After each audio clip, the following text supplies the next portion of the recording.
What's up, everybody? It's your girl, Elijah, and yes, the lies are absolutely necessary. And this is another episode of Crazy Crimes Verdict Watch, the Diddy trial. And today, I want to just wrap up, recap the day 8 testimony that included general manager of a hotel that Diddy visited often.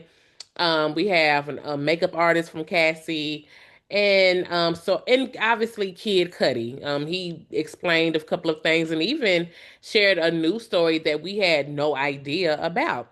So, yesterday, today is Friday, court is out, and so we'll be back in session on Tuesday for the holiday, Memorial Day.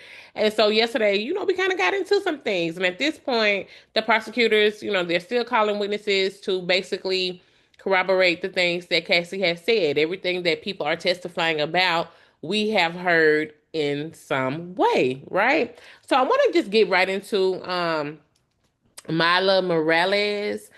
She was in, if you're my Facebook friend, you saw that I posted her photo on my Facebook friend page, on my page. And she was a makeup artist of Cassie, but Cassie said on the stand that she was also like a big sister to her. So when the MUA got on the stand, she stated that Cassie was like a little sister to her. And so she specifically testified to seeing Diddy abuse Cassie just as many others have done. But she specifically talked about the 2010 Grammy weekend. She said she was asleep on the couch and she just heard Diddy bust through the door. And next thing she knows, Cassie and Diddy are getting into it. Cassie got knots all upside her head. She got, a bruised eye, bruises and whatnot. She took Cassie and they went to her home because Mila didn't stay far from the hotel they were at. And so what I thought was interesting that came up on Cross was the fact that Mila previously sold pictures of Cassie with her injuries now to CNN, and she also did interviews about Cassie and Diddy's relationship around that time, right? And I thought that was interesting because when you think about girl code and when you think about camaraderie and when you thinking about, you have a work relationship with somebody because she worked with Cassie from 2007 up until 2018, if I'm not mistaken. And when you let me see. When you think about just shit like that, right? You don't think somebody's gonna sell your pictures. You know what I'm saying? And that's crazy because the assistant the day before, Kaplan, who's also known as the, fixer for Diddy, like cleaning up his shit and taking cash here and carrying large sums of cash for Diddy and so on and so forth. Basically, he was Diddy's assistant. He was said that he would clean up the hotel because he did not, because the hotel staff will people will take photos. He wanted to prevent, the embarrassment and stuff like that. Yoshi. Yeah, and I got a dog named Yoshi and he be making a noise. But he wanted to like prevent embarrassment and stuff like that for Diddy, because people will take photos of the hotel. Going back to this situation, it seems like they already had somebody inside their camp taking photos of moments that shouldn't, be public or people may not want them to be public. So I thought that was interesting. So she was on the stand and when they crossed her, and then during crossing, it came out that she was, taking, well, she sold photos. You could tell it was like, hmm. But she's like your little sister. This is the woman who, you know, looked to you for some type of to be in console, some type of shelter, looked to you for safety. Because after this incident, she went and she stayed at and Cassie went and stayed with Mila for a few days, maybe like a week or maybe like almost a week or 45 days or whatever.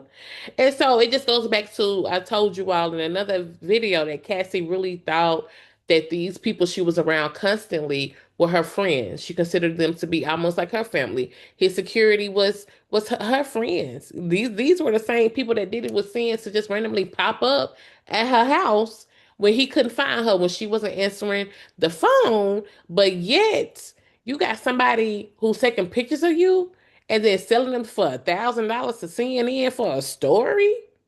And then you going around doing interviews about them. That's that's crazy, right? You know what I'm saying? So like Cassie really did have this sense of loyalty to people who were obviously not loyal to her. So right. So and then with her testimony, defense also brought up Cassie photo shoots. And y'all know Cassie gonna give a good face. Cassie may have been going through a lot, but her pose, baby, she gave what they said, what the young people say, clock it. Baby, Cassie gave face in those photos, right? So the defense brought that up because two things. Cassie had said that she was so busy that she couldn't, she said she was so busy doing freakouts, and freakouts became her job that she didn't have time to do anything else for her actual music career. Well, the defense brought up photos. I'm going to post them on my Instagram and so y'all can see. Brought up photos of Cassie and Mila did the makeup for these photos at these photo shoots. So the defense is saying if Cassie, all she was doing is freakouts and freakouts was such a job, how the hell is she able to do photo shoots for her music? How is she able to model? Right? And then another thing, Cassie said that she kept up appearances for her freakouts. They tried to debunk that with the photo shoots. Clearly, you're not doing freakouts right here. You're promoting something. You're promoting an album. You're promoting your beauty. You're promoting yourself. So the defense is casting little doubts of, or trying to cast little doubts of, throughout the story because if all she was doing was freakouts and all she had time to do were freakouts and freakouts happened to be her job and she couldn't, do anything about her music career and Diddy was stifling her music career, how the hell is she able to do photo shoots for her music career? That's the angle that they were coming from, right? So that's mine. So then we have uh Frederick Zamore from the hold on, Elmitage Hotel in Beverly Hills, right? So he was a general manager, and he stated that, so the prosecution they were walking him through, like, tell us your job, your role, the type of operating systems that you all use. Can you classify certain well, not necessarily classify, but can you write certain notes and do these notes stay in your system forever? So what he revealed was that um Diddy's profile went back all the way to 2006, right? And some of the notes, were like crazy as hell. Like, so some of the notes are, so these are some of the notes. Quote, always spills candle wax on everything and uses excessive amounts of oil. Place the room out of order upon departure for deep cleaning. So, going back to Cassie's testimony, the first week of testimony, Cassie told us that everything would be so oily and that she would at least try to clean up the little bit that she could, and that they would ask for extra linen and they would put linen on top of the couches. These are suites, expensive suites. These are velvet couches, you know what I'm saying? To try to protect as much as she could. But she said, and then she said there would be floors all over the floor. I mean, towels all over the floor. Mind you, it's piss and urine on these towels because people were getting urinated on, getting urine in their mouth. Cassie said sometimes she would even be made to do freak offs with her period on. Okay, so um, I can understand the out of order situation, right? Because they got candle wax on the carpet, candle oil all over the floor. They have to literally do a deep cleaning for that. And then, y'all, it was so bad they had to put an out of order sign. Can you imagine you get a hotel room and the next thing you know, let's say you get a hotel room, you check out, but then you go back to the room because you thinking you forgot something and they got an out of order sign on there. You know you's a funky bitch. You're funky. If it ain't got nothing to do with the toilet broke or the shower, bitch, you funky. You nasty. You nasty. Who raised you? Right? And then this is okay, so then this also goes back to what Cassie said. Cassie said that that during the freak outs there would be a pungent odor. A pungent odor, right? A pungent odor. Think about it. It's multiple dicks, balls, ass. Cassie said she was still having freakouts on her period. She had even UTIs. She was still doing the freakouts. Cooches with UTIs got a smell to it because your shit is that's essentially an infection, a urinary tract infection. It ain't fresh. It's some type of odor down there. So you got just oh my God, just imagine. And then you got baby oil, then you got sweat, then you got just ass, booty cheeks, just everywhere. People bending. Oh my God. Which leads me to my next quote.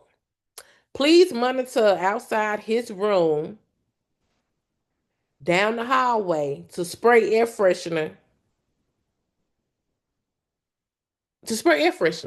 So I can only imagine when they get Mr. Frank Black checking into the room, or what was Cassie had a few aliases. I think one of them was Jackie somebody, right? And they go up in the room, they got this profile. And so they just going down the highway going shh, shh, shh, shh, shh, shh, shh, shh. What kind of air freshener do you even use for that? Like, do you use Febreze?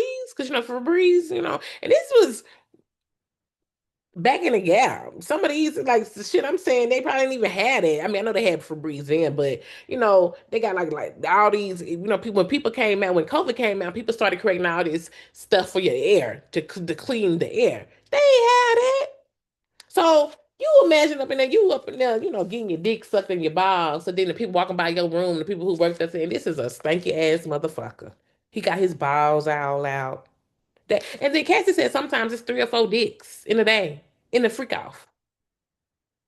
All that body odor. And somebody probably shut up with cologne on. Because I mean, listen, if I was an escort and I would want to be number one, I want to be first. I would want to be first. Because y'all know they're not getting those rooms cleaned.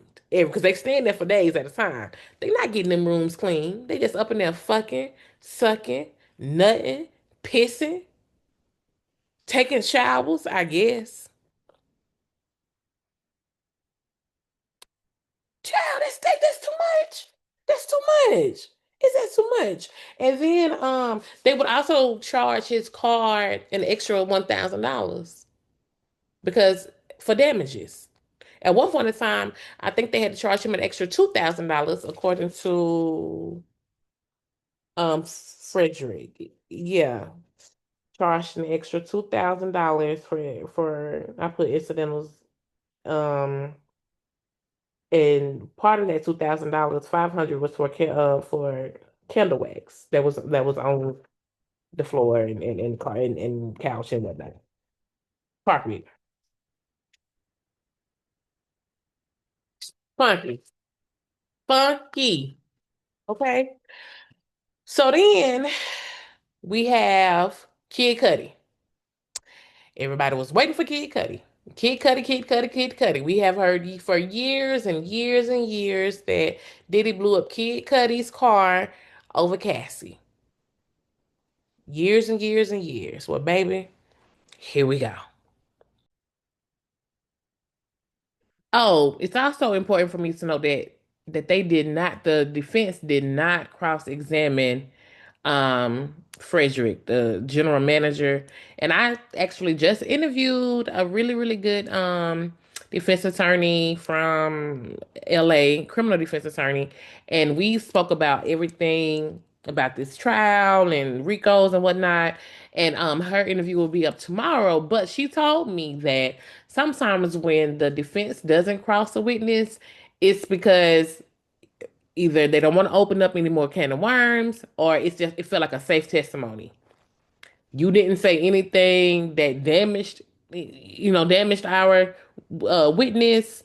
We feel like it's safe, or again, they didn't want to open up another can of worms. So they didn't, I guess it's fair to say that they, listen, the defense has always said that Diddy likes what he likes. Their whole thing is it really a crime? You see what I'm saying? So, she also stated that Anitra stated that you are only supposed to ask questions if you need to. There really wasn't a point for them to ask questions. They already know that Diddy likes oil. They are, I mean, and that he had people in there, and that it was going crazy because they were just testifying to the state of the room. There was nobody has denied that. So I'm gonna say that. But moving on to Kid Cudi. So like I was saying, we've heard about Kid Cudi for years, messing with Cassie, Diddy, blowing his car up. And now we are hearing it from the horse's mouth. So of course he gets there. He kind of reminded me of somebody dressing how they dressed on Grease for some reason. Had an earring hanging out of his ear, a little dangling earring, leather jacket, white t-shirt, jeans, whatever, some shoes with some sneakers or what I think he had on sneakers. Um and called it a day, right? So he gets on the stand and he talks about two separate instances. He says that, okay, hold on, let me go back. He gets on the stand and he clarifies that he actually met Cassie back in, I want to say, either 2000, hold on, let me see. Was it 2006 or 2008? Met Cassie in 2008. They started dating in 2011. And so he stated that he heard, and I quote, that Cassie and Sean Combs had problems and they weren't dating anymore. And it's important to note that he referred to Diddy as Sean Combs in his testimony. And Cassie also refers to him as Sean. Not too many people have called him Diddy um during this testimony, during this trial. So anywho, he said that in 2011, Cassie called me at 5:30 or 6 in the morning, saying Sean had found out about us. And so again, Cassie testified that Diddy found out about them during a freak off. She was going through her emails, speaking with Capricorn Clark, and that's somebody that used to work for Diddy and the person in Diddy's camp that knew about Kid Cudi.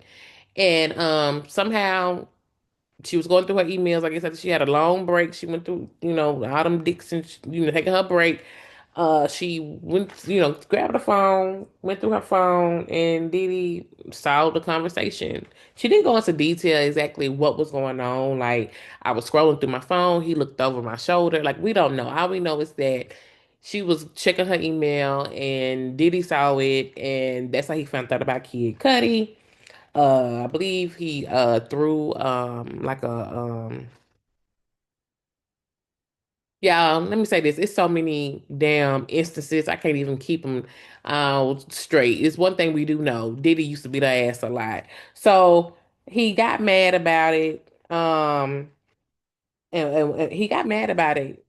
He got irate, right? Started threatening her, saying he was gonna do something to her and Kid Cudi, all this and all that, right? So anywho, Kid Cudi says that he also spoke with Capricorn Clark, who sounded, and I quote, near tears, saying that Diddy is in the car by Cudi's house. And so Cudi calls Diddy, and Diddy is, allegedly says, I'm over here waiting for you. What? Okay, he called, like, I'm over here waiting for you. So Diddy, listen, if this alleged, this is all alleged, he wasn't playing. He saw that Kid Cudi was messing with his chick. He done went to the boy house. Okay, Cudi later gets home and he notices everything is fine except the cameras outside his home. They have been moved. He didn't move them. He said that he gets inside, Christmas gifts were open, Chanel bags were open, and his dog, who he let roam around freely, was locked in the bathroom. And even after this incident, his dog acted skittish and, a little scary, a little jittery, got nervous. So he said, I got back in my car. I got back in and called Sean Combs again. Um, Cuddy said he was so mad. I was looking for him. I wanted to fight him. Diddy allegedly came up in that man's house, destroyed his stuff, opened up his bag, scared the dog. Cuddy wanted to catch a fade. Cuddy wanted to catch that fade real quick. But instead, he called the police because he said he didn't know who did he have with him. You know what I'm saying? He had to start thinking smart. You know what I'm saying? He had to think smart. He had to call the popos. Did do a police report. Fast forward to January. Fast forward to January 2012. Now, it's also important to note that after all of this, Kid Cudi went to Connecticut with Cassie. So after this, because this was around the holidays, Kid Cudi went to Connecticut with Cassie, and this is when Cassie sent that email to Capricorn Clark and her mama that stated Diddy was threatening to release sex tapes, and then her mama just testified that she got a call. Well, got her mama testified that Diddy contacted her and said, "I need my money back that I spent on your daughter. I need $20,000." And that's when they took out the home equity loan. You see how see how all of the alleged accusations are, they filling in each other's blind spots and details and stuff like this. Here go the deets. Here go the deets. Here go the deets. So then, so they go to Connecticut after this, spend time for the holidays, and Cassie says they broke up. She literally said it was too much, and she testified. So fast forward January 2012. Um, Cuddy gets a call from his dog watcher that says his car was on fire. And I quote, "It looks like the top of my Porsche was cut open." And he said that's where they threw the cocktail. That's where the cocktail was put in. The Porsche had a red interior. I believe it was black or dark colored. Had red interior, and they showed pictures, and I can put those pictures on my Facebook and Instagram or whatever. But excuse me, you could see where it was burnt, where it got smoke damage or fire damage, and the car was could not be salvaged after that. So then he meets at Soho with Diddy because Cassie said that Diddy wanted to have like a meeting or whatever. And so Diddy, Cassie, and Cuddy end up meeting at Soho. Like he was in front of this big old window, and he said that Diddy was standing there like a Marvel supervillain. And I instantly was like, dun, dun, dun, dun, like, dun, dun, dun, dun, like what? I'm here. Like I know that's not like the correct sound, but that's the sound that came, and that's like a Superman. That's a Superman, right? And I know Superman wasn't a supervillain, but I'm not even into all that. But anyway, my point is that's what came to my mind. Dun, dun, dun, dun, but Diddy was standing there with his hands behind his back, and Diddy and Cassie and Kid Cudi both testified that Diddy was so calm that evening. It was just real, real, real strange how calm he was. Now, fast forward, Diddy had told Cassie testified that Diddy told her that he was going to blow up Kid Cudi's car, and he wanted Cudi's friends to be in the driveway to watch it happen. Okay, fast forward back to the Soho meeting. So at first it's Cudi and Diddy talking, and Cudi said that they were both confused because it seems as though um what they were both hearing from each other just didn't add up, right? And later on in Cross, when Brian Steele well, hold on, I don't want to go too fast. So they were both confused because what one like it just didn't make sense. Because Kid Cudi said that when he started talking to Cassie, Cassie said they were broken up. And Diddy was like, according to Diddy didn't think they were broke up. You know what I'm saying? And so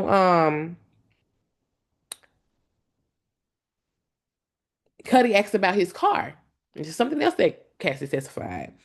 And he was like, what car? And that's how the conversation ended. And then years later, like that's something like, what nigga, what would you mean what car? You know what I'm saying? And then so years later, Diddy saw him again at Soho and apologized. Like, man, I'm sorry for all that, that crazy shit. Like, like my, basically my bad, bruh. And then Cudi left it alone. So Brian still, aka Young Thug's lawyer, stated that he did the cross. And so he was asking about, let me get my notes. Let me get my notes. Let me get my notes.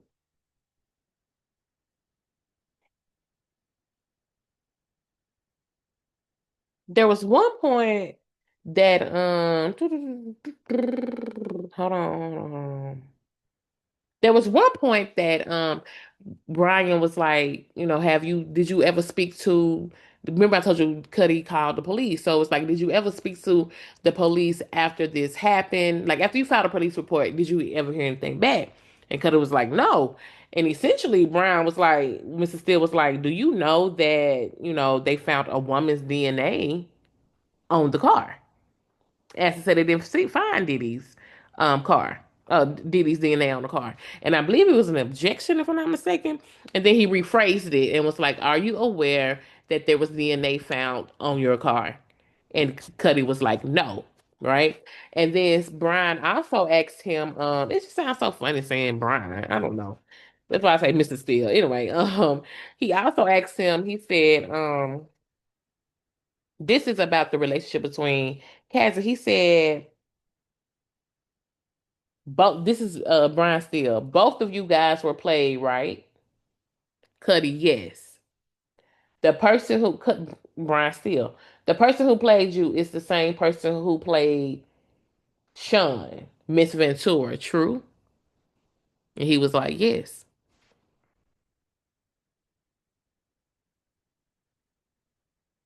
So apparently, all of this seems to be true.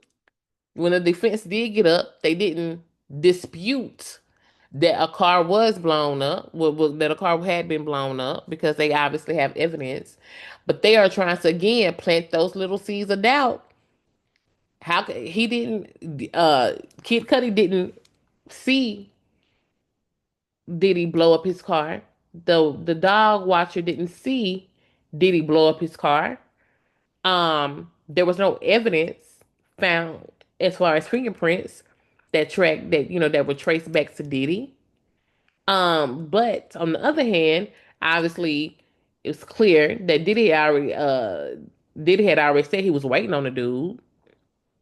Just in two because this happened December 2011 to January 2012. Diddy had already said he was over at that boy house waiting on him when they first broke into it. When they first broke into his home, and that's something that we didn't know. Like that, I don't think that was public knowledge. So we just knew about the car being blown, being getting blew up, but we didn't know about Diddy allegedly breaking into his home, or at least having somebody to break into his home. Like let's be for real, Diddy probably didn't do it. It's probably somebody else, or maybe Diddy did do. I don't know. Who don't We don't know, but it was done, and people think that Diddy had something to do with it. Point blank. Period. So that's what that exchange was like. And it's pretty interesting to see how Diddy's defense team finds a way to really, really plant that seed of doubt. How can you say he did it? Yeah, he may have called you and yeah, he may have threatened, blah, blah, blah, but did you see him do it? I'm just throwing, people say stuff all the time, but does that mean that he would do it? So now it's like how will the jury how would a jury interpret that? Or are they saying, well, he did this, this, this, so he surely must have done that? Or will they be like, I mean, I get it, but there's still no proof that he did it. Because again, this goes back into the one of the violent acts, arson. This is one of the Rico situation. They building the Rico case.